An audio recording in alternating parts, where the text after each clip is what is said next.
আজকে তোমাদেরকে আমি কলকার মোটিভ দেখাবো, আম মোটিভ।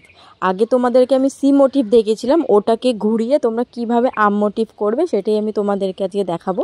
তার আগে বলে দিই, এখানে একজন বলেছে দিদি আমি অনলাইন কলকা ক্লাস করতে চাই। তো তোমরা কারা কারা অনলাইন ক্লাস করতে চাও অবশ্যই আমাকে কমেন্টে জানিও।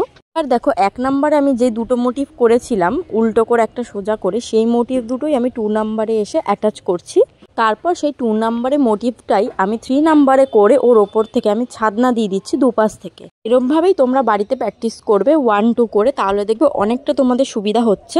আমি 5টা করে 4টে করে করেছি বলে তোমরাও যে 5টা 4টে করে করবে এমনটা একদমই না। আমি তোমাদের জাস্ট দেখানোর জন্য করছি। তোমরা পুরো পেজ ভরেও করতে পারো, এমনকি 2 পাতা ধরেও করতে পারো।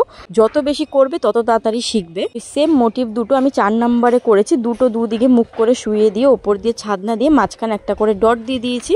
মোটিভগুলো খুবই সহজ, তোমরা সবাই বাড়িতে অবশ্যই প্র্যাকটিস করো। দেখা হচ্ছে নেক্সট ভিডিওতে।